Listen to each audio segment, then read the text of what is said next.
welcome to the Dual Horizon podcast. I'm super excited to welcome Elsbeth and Freddie from Tantra Nova with us today. We'll be talking about sexual enlightenment and technology. And with no further ado, hello Elsbeth, hello Freddie. Hi Wolf, how are you? Amazing, amazing. Oh, great. Thanks for having us on your platform today. Sure, absolutely. So we have a quite interesting and unique topic today, and we're talking about sexual enlightenment and technology and how it converges. But let's start from the beginning. Give us a little bit of an idea about what Tantra Nova is about, how this all came to fruition, and let's start there. Great. Okay, well, we're Tantra Nova Institute in Chicago for the last 23 years. Elsbeth and I both come out of corporate America, and we both saw an opportunity with this work in our own personal development. I was first introduced to a large part of what we teach when I was 13 years old, living in Hawaii, going through my puberty, spending a lot of time in the shower. My father was a practicing psychiatrist and took pity on me and gave me a book to read on how to integrate sex and meditation. That was my first introduction to this work.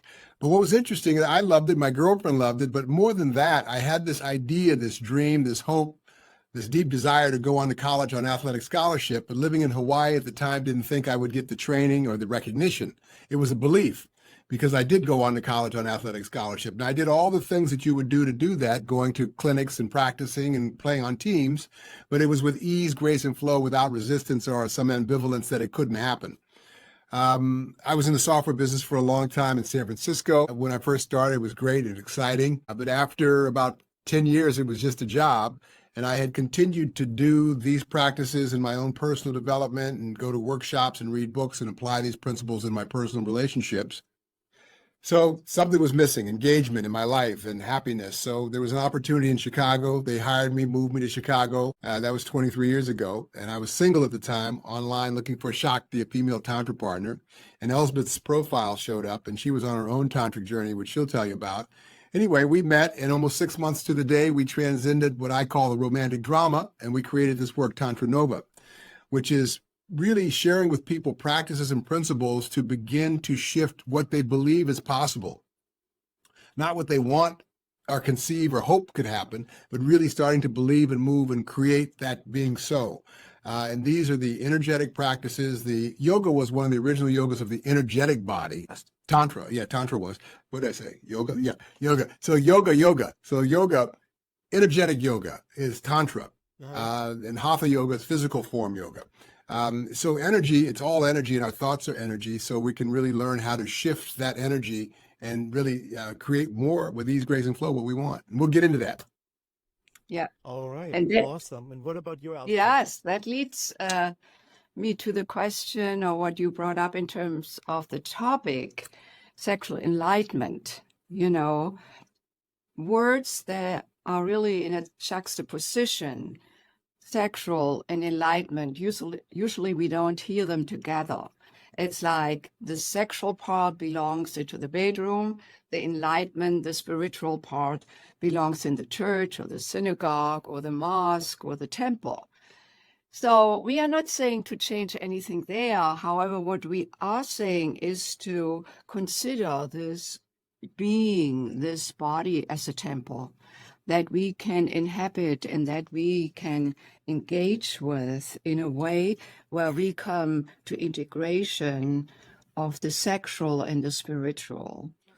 And in the process, everything what's between the sexual and the spiritual, which may have to do with the heart, which may have to do with our conscious mind, that they come into alignment. And for me, that was really the big part, what that, possibility, what brought me to Tantra.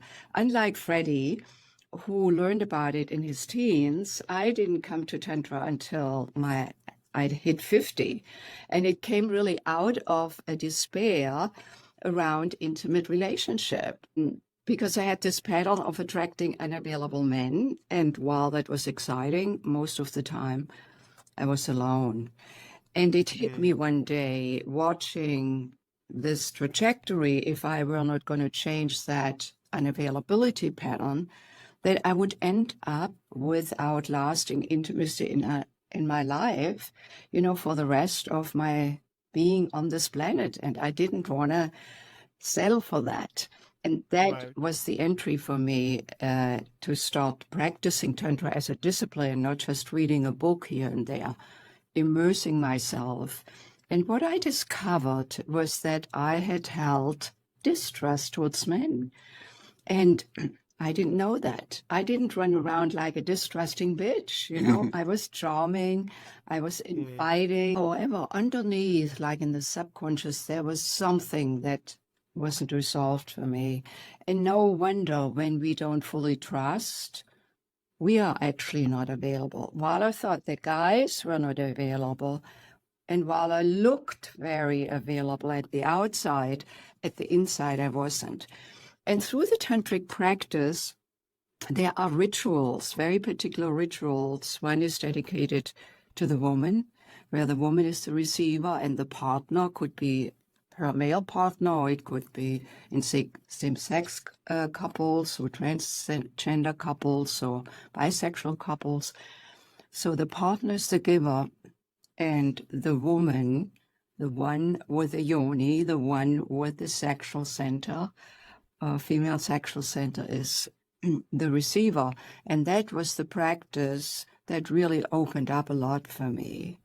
Because in that practice, in the connection with the sexual, and in going towards places that may be hidden in our sexual self, in our womb, in our, the vaginal walls where we hold memory, that we won't discover unless we go there. So it's a sacred ritual that is designed to support a woman to awaken more to herself. And so then what opened up further was clearing that distrust. And when we clear distrust, we start trusting ourselves more. I started trusting men in general more, and then Freddie came into my life 6 months later. Ta-da! Amazing. And when we came together, it was like we were meant to come together then to create this work. I had just completed a certification program as a Tantra teacher. Freddie then went to the same program. And so that was the beginning. And back to sexual enlightenment, it was the opening of my sexual self connected with my heart self, my mental self and spiritual self, and then we are in flow versus being compartmentalized. Wow. Interesting, beautiful. And you touched on a few, I think, very important points I kind of want to go back on before we continue, which is the trust factor within a relationship. And I think there's so many issues today with it. And like you actually said out of your own experience, it was that uncovering of the trust issue that something that kind of like really closes you off. So not having that openness in a relationship, I think, is really kind of like a big block that really kind of like blocks you from really exploring full happiness, fulfillment, enlightenment, whatever form and shape that will take. I think we might go back into that a little bit later, but I think it's, for me personally, I think it's a very big part where, say, like, you need to open yourself up, you need to be ready for change, because also if you don't change, like you also explained at your journey at the beginning, is that if you do the same thing over and over, that's called crazy. You're trying to change, doing the same thing but expecting a different result. So we need to be open and wanting and for this journey to happen, right? Yeah, Wolf, it's really great because we don't need to do anything. We live, we breathe, we live, and we die. And yet we also are part of this elegant design of this universe that is expanding. And for us, it exists in our imagination. And many times we have an idea of what we want in our life. Like it could be that I'm closed down in relationship, but I'd like to be open. So the practices that we teach are really learning, not just understanding linguistically, because the concept is easy enough to understand. Oh, yes, thank you for helping me understand why I'm closed down because my parents were closed down or whatever. Yet energetically, there is a energy, there is a frequency, there is a feeling to that closed downness. So when we start to do the practices that we teach, we start to tune into that feeling, that frequency, that emotion.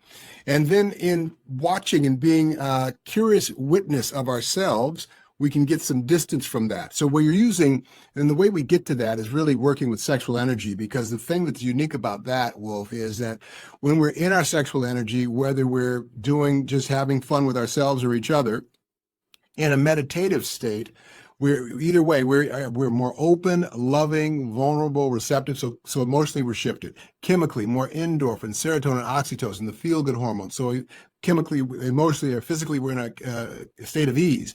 So now with the distinctions that we're teaching in awareness of breath and how we're breathing particular ways, and energy and where energy is showing up, and intention, like I want to be more loving in relationship or whatever it might be, we get more unmasked in this altered state of awareness to the subconscious energy, feeling, emotion, frequency of something, to then be more cognizant of it and aware of it energetically and aware.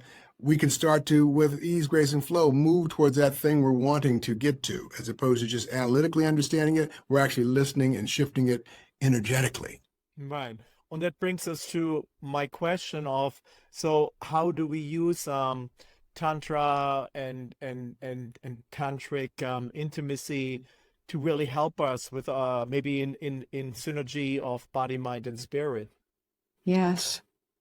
So here's the thing, that when we look at particularly the Western cultures, how they have shifted over the last, I don't know, 50, 60 years, that like in the, 70s or so, it started to become more permissible to go to therapy. If you went to therapy like in the 60s or 50s, you were considered crazy or needy or something is wrong with you. Nowadays, people go there every week to rejuvenate, to get clear in whatever decision making. Right. I attribute the opening to our emotions and being more forthcoming with our emotions has a lot to do with therapy in the Western world that has given permission to feel and to express our feelings, to connect with them. So we have opened up there over the last few years, decades, through the influence of yoga and meditation coming from the East. We are also more connected with our mental or consciousness. The last frontier is really the physical sexual. I don't know of any other approach, any transformational approach, from therapy to meditation courses to transformational programs that include the sexual. And I'm not saying that everybody should include the sexual now. What I am saying is that when we can find access to ourselves through the sexual that is so primal, it's often so beyond our control. Like it's our life force. Yeah. It's where, what moves through us, what is with us all the time. Otherwise, we wouldn't be alive. What about if we could access this further consciously? And like, this is not about having sex in the sense as we may usually do it, which may be fine, but we often don't bring consciousness to that dimension of ourselves. And through the tantric practice, what opens up is that we learn to bring awareness to that wonderful life-giving energy that is sexual in nature, both in subtle states and then in aroused states, and that we can actually learn to channel the energy. From a pleasure point of view, it's not just localized in the sexual center. It can be imbuing the whole body orgasms, multiple orgasms, also for the men. For the woman to awaken further because her energy, sexual energy, is based in estrogen, the slow hormone, calls for awakening. All of that, becomes more aware not from a cerebral point of view, not from an analytical point of view, no, from a being with it point of view. And then I can channel it to my heart, which then opens up the heart further. I can channel it into my mind to focalize my thoughts, and I can channel it into projects I am creating in this world, given that it's creative energy that can be not only used for making babies, but also to create ourselves and imbue that what we came here for. Right. Interesting. So then how does this creative sexual energy connect with technology? Or how are you using technology in that sense to amplify, to like, let's talk about that.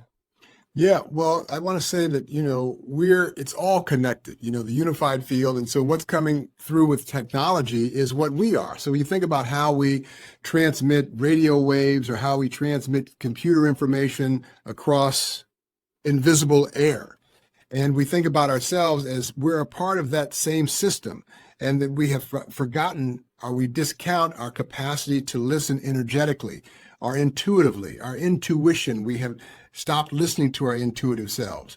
So that's something that we can glean from even in the creation of AI and what we put into AI to assist us and our intelligence in how it will expand. So the intelligence that we want to expand it into is an intelligence that we haven't even gotten to yet. So we have to be really careful with how we, propagate the development of technology and how we use technology. Yeah. Like, for instance, right now, someone could, like kids, they're on the phone all the time. Right. So I've seen young people dating, and they're in the same booth and they're on the phone. They are texting each other, or they are engaged in some kind of social thing, media thing. So the whole idea of even eye gazing or using your breath as intuitively connecting has gotten lost. I think it will come back to it as a way of listening and being more fulfilled in our life. Yeah. Well, I mean, I think that's a very big challenge because, I mean, I think obviously, I mean, when Dual Horizons, I mean, the reason why I created this podcast was to talk about the Yeah. challenge, but also obviously the beautiful things that can be achieved with technology when it comes down to Yes. spirituality, overall, ascension process and all that.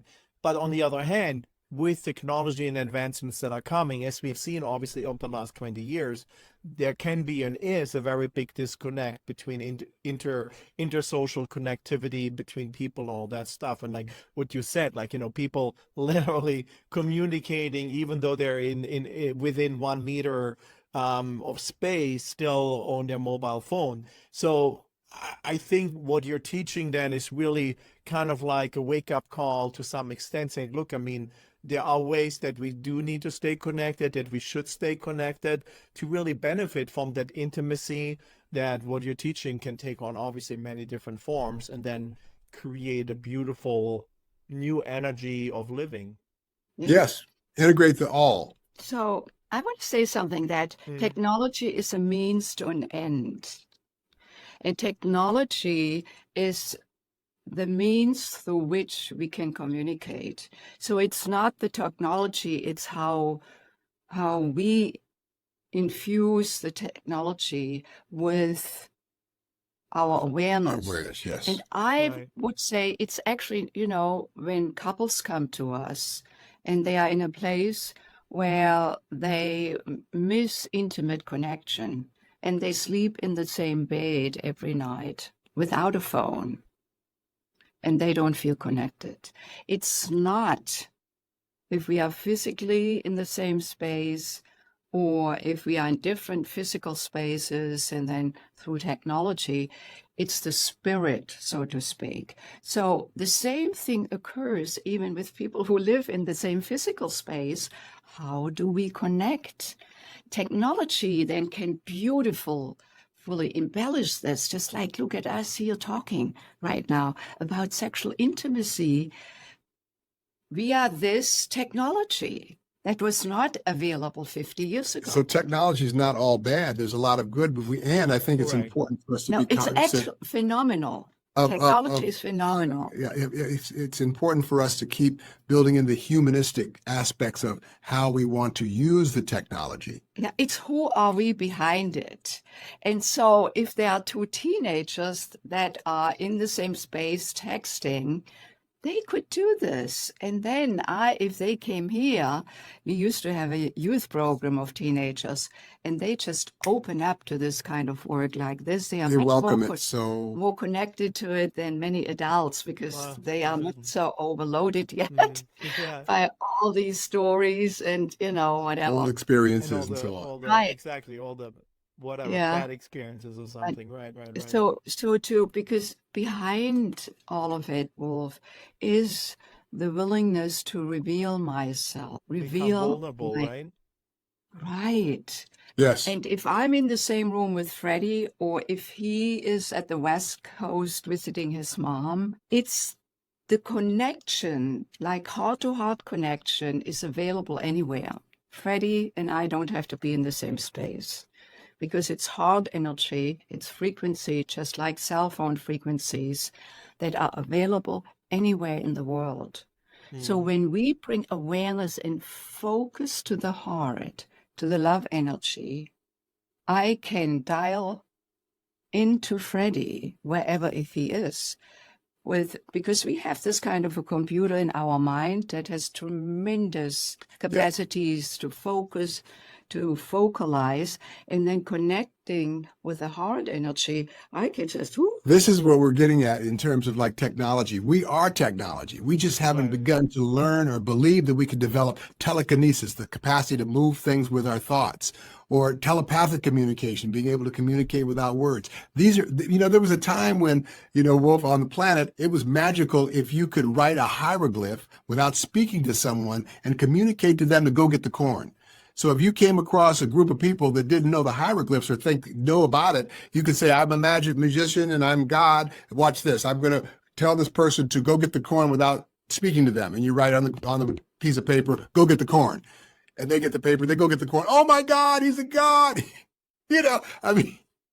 So we are evolving. We're evolving back to, we've expanded technology externally. Now we're looking at internally. How can we continue to grow interpersonally and use some of what we are a part of to be better as human beings? Because when you think even that peace is just a thought away on the planet, and yet we don't believe it's possible.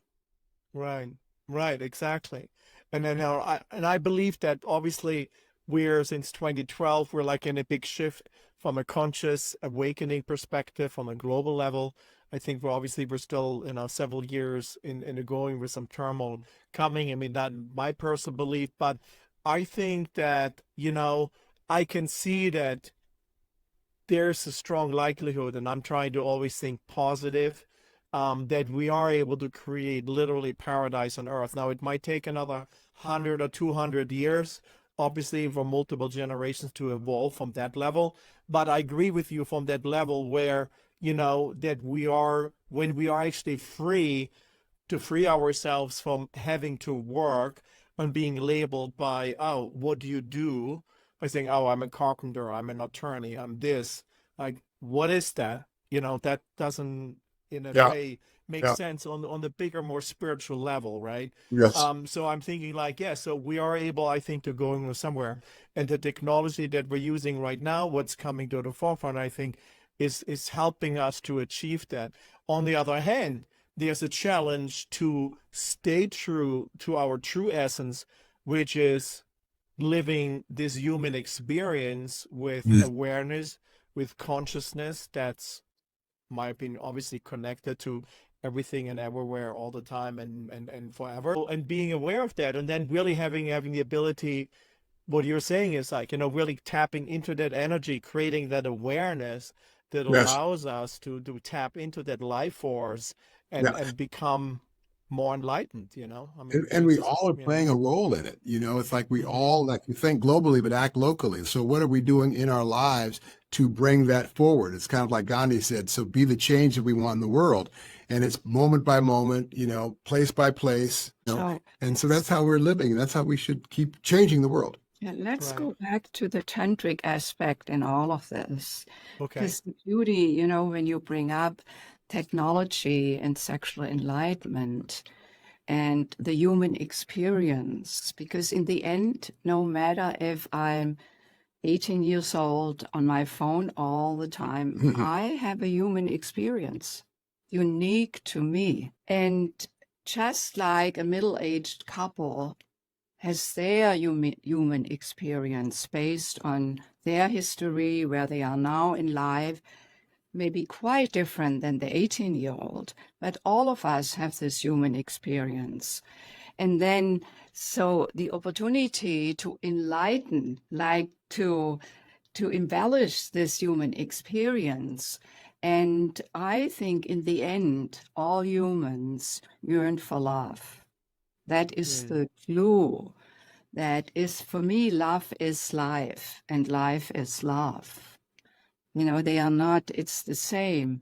And the looking for love, and we express it differently. Some go into depression, others go having sex a lot, others they fall in love and get lost in it. The love of creation, that's to me the interpretation of love, which is the creative process of existence, the creating of an idea, the creating of the raising of a child, the creating of a business, the creating of things that support life, living, and ongoing. And that comes from love. I mean, it's And, like it's a love that Right. we keep. and that's at the core of the tantric practice, because the love center is the heart center.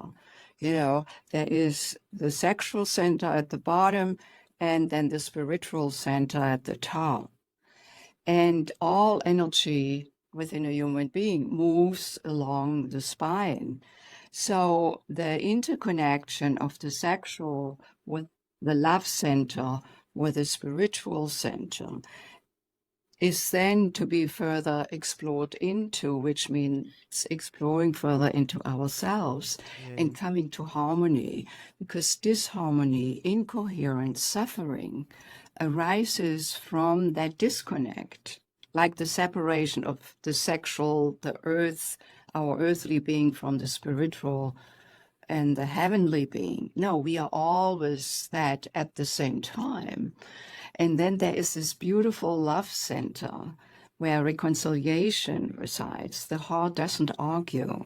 We argue from our mind, but not from the heart. When we drop into our heart, we become heart connected. We could do a practice right now if you wish. Before we do that, let me add one thing, honey. Go ahead. We'll do the practice. I was going to say, in terms of technology, it's all an expression of love. People are creating these things and seeing these things and bringing these things forward out of love, out of caring, out of an excitement of creating. Okay. Correct. Love for life. Exactly. But And Yes. making yeah, it both. Elspeth, yes, go ahead. What do you have Yeah. in mind? Okay. Everyone who is listening at this moment, just place both hands on your Mm, heart center in the middle of mm. your chest, between your breasts. And when you are ready, exhale all air. Then taking in a deep, deep breath through the nose, feel the belly filling up, and then the heart, the chest is lifting into the hands. And on the exhalation, just let the breath trickle down and out with your inner eye and focus into the seat. Again, a deep breath in through the nose. Let it go down into the belly, filling the belly and the chest, opening the chest into the hands. On the exhalation, let the breath trickle down and down. And now bring your full awareness to your heart center and feel the heart, the chest rising on the inhale and falling on the exhale. And just listen to the opening of the heart on the inhale and the relaxing of the heart on the exhale. And feel your connection to your heart, to your love center. And by bringing the breath, the conscious breath, to our heart center, we expand that heart center from the very center throughout the entire chest. filling it with love. The next inhalation, imagine expanding your love field beyond your chest into space around you, filling the space around you like an orb with your precious love that always has been yours and always will be yours. And imagine this orb opening up further, enveloping you totally in love now. Your love frequency, arm's length out, being in the bubble, in the orb of love. And being in this orb of love, return to the heart and see how your heart is feeling right now. Thank your heart, keeping you alive, both your organic heart and your love heart, the field of love energy. And then let your hands go, bring them back into your lap, and just take one more moment and notice how you're feeling right now. Then let's come back by opening our eyes. And Wolf, would you be so kind and share how you may feel at this moment? True inner peace and the softness of my heart and awareness of vibrational energy around me, especially towards the end of it, like when we're talking about, imagining expanding. And yeah, it's definitely and then I like the gratitude part of it, because I think many times we're kind of like wanting, but I think gratitude is a very, very important aspect in so many things when it comes down to, appreciating God, universe, whatever label you want to put that, I think is very nice. Thank you. Thank you so much. Yeah, so that feeling we want to become more familiar and have access to on a regular basis because it's always available to us. So really developing practices that can really allow us the malleable, flexibility to be able to shift from upset and anger, oh, this darn weather, to, okay, let me be a curious witness of that and let that be, tune into where I'm feeling that and energetically, and then start to move towards how I want to feel. And the practices that we're teaching, particularly working with life force or sexual energy consciously, is really remembering the intelligence of that energy. As I wanted to say earlier, when we bring consciousness to the sexual, whether we're doing consciousness work or not, we're more open, loving, vulnerable, receptive. Chemically, we're changed. Again, more endorphins, serotonin, oxytocin, the feel-good hormones. So we're in a chemical state of ease. Emotionally, we're shifted. So now when we start bringing awareness to that feeling and that it's available outside of anything actual physical, sexual, because the sex physical part of it just leads us to that part of it. So you can tap into that part of it without even going to any sexual once you start becoming more aware of that energy. Yeah, let's make the connection further. It's so great that you brought that up. Yeah, please. Because then tapping with awareness into the sexual self, that can feel so great, so pleasurable, that we then use that wonderful, pleasurable, joyous feeling and embellish the heart. So I can learn to actually breathe up, channel the pleasure energy into my heart. And I want to learn how to move and direct my energy, be it orgasmic energy. I can do the same with pain energy, releasing pain energy with the breath, because energy and breath go hand in hand. If we don't breathe, we die. So life force energy and breath are the same. The last thing that goes when someone leaves this planet is the breath, and then the person, leaves this planet. So we use this here in the conscious awareness of the breath, because while we don't generate life force energy, we can affect the flow of life force energy. Right. And we can move joyous energy, we can use orgasmic pleasure energy, we can move love energy, just as we did it in the practice, And we can also have then the sexual and the heart energy imbue our thinking, our stories. So like I just going back to technology, then I can use all of that, my creative sexual, my love and heart energy to imbue what I may want to do with technology, how I may want to use technology in my beloved relationship, so that it's an expression of the heart. And so I find that very exciting, and how we are using Zoom now in all of these platforms, or Riverside, Right. is just like phenomenal. And this Yeah, conversation is very heart-centered, actually. I'm deeply touched by your sharing, Wolf, your generosity. Of course. And so, I wanted to say too that, Go ahead. in terms of technology, go ahead, No, I Wolf. mean, Sorry.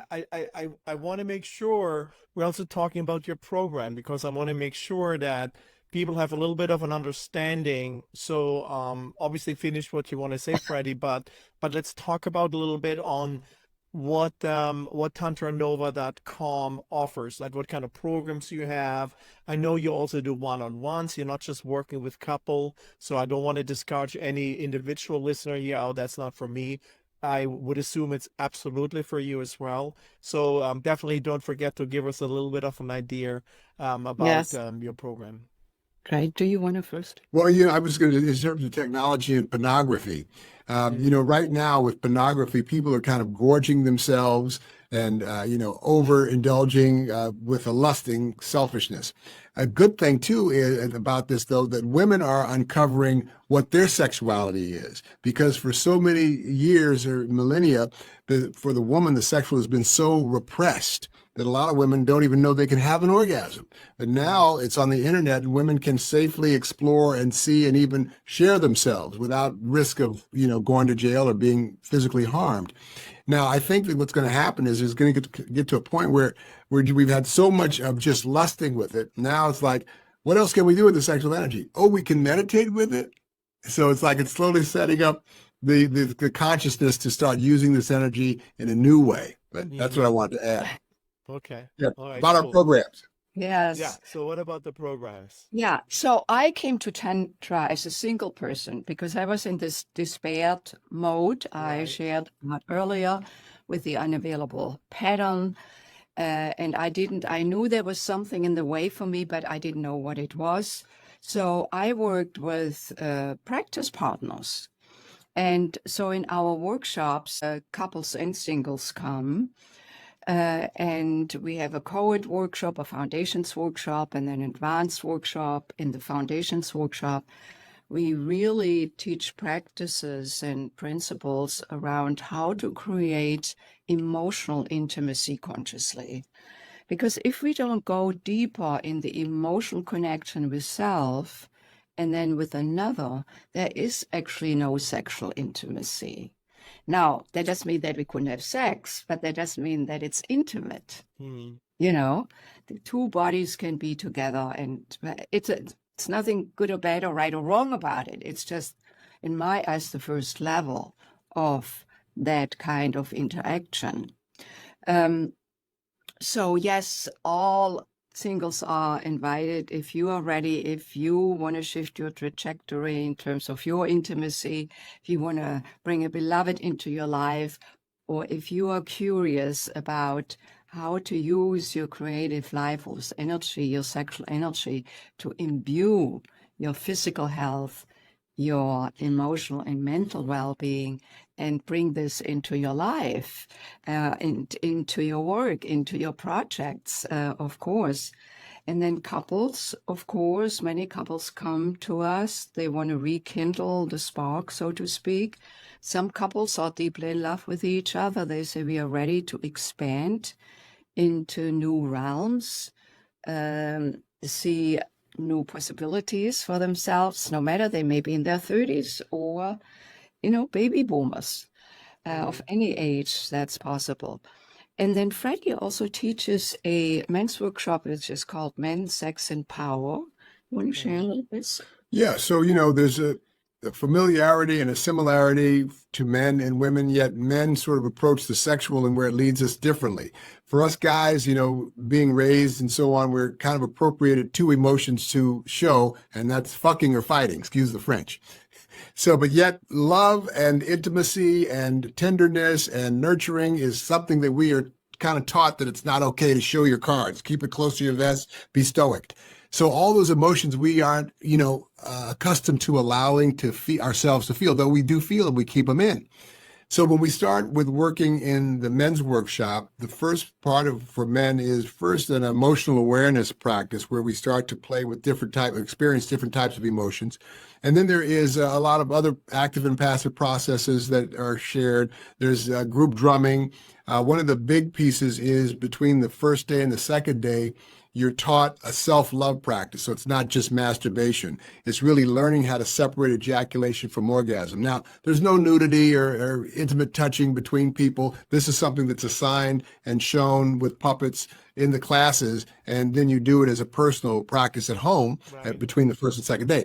But the idea, though, and the experience for men is that we are so driven by our sexual selves because it's the one place that when we are in that place, we can be completely free and open. We can cry, we can feel deeply and so on.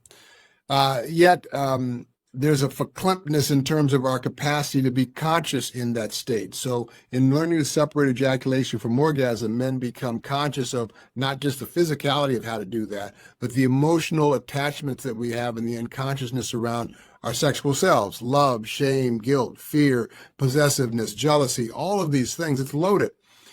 So that starts to get a little distance for us, and we start to open up a little more in terms of what's possible as it applies to how we're creating our life. Yeah, amazing. So I definitely check out tantranova.com to find you guys and connect with you. Very beautiful, beautiful. Yeah. All Let, right. let me just say something. Sure, go ahead. If I may. So there's also women's workshop for women only, Awaken to Your Feminine Essence, that I teach. There's also self-love practice. It's a little different for women because for the men, it's really to connect his sex with his heart. For the woman is to open her heart and connect with her sexual center. It's a little the opposite around. But anyway, also, Wolf, we have a gift for the audience. Oh, wow. Because Okay. out of this conversation, we thought it would be great for everyone who is listening today to actually have a next step where you as a listener can bring that into your life. And for that, you want to learn some practices. So we put this video class together, which is called An Introduction to Sexual Meditation, where we speak further about what it means for the men to separate ejaculation from orgasm, what it means for the woman to come and awaken her feminine self, that is so luscious, so wonderful, and that is really her creative, playful, engaging way, most importantly for herself, and then how she relates to others. And so we also talk about the differences between masculine and feminine sexual energy. And when we call it masculine and feminine, this is not just gender-based, because also in same-sex couples, for example, there is one who is more in their masculine and the other one is more in their feminine, definitely as it relates to the sexual energy. If that wasn't there, there wouldn't be a magnetism. There wouldn't be, there's no polarity. So in that video class, sexual meditation, we speak more about it. We teach you some practices that you then can integrate into your daily life, starting, channeling subtle energy within you and how to do that. And how do we get access to that? Just go to tantranova.com. I will send you, so sorry if you didn't get it. I will send you the link to opt in, and then also link to our website, tantranova.com, TANTRANOVA.com, Tantra Nova. There are lots of programs, you All right, can. great. Yeah, and I'll make sure I link it In your show notes. obviously in the description. So as people will watch this, they will see the link. So all right, perfect. Yes. Awesome, amazing. Thank you so much. What a beautiful discussion. Very eye-opening. I encourage everybody to check out tantranova.com. So much to learn, so much to really explore about your inner self and all the hidden things that we still can uncover, So thanks again, and all the best. Thanks, Wolf. Thanks, Wolf.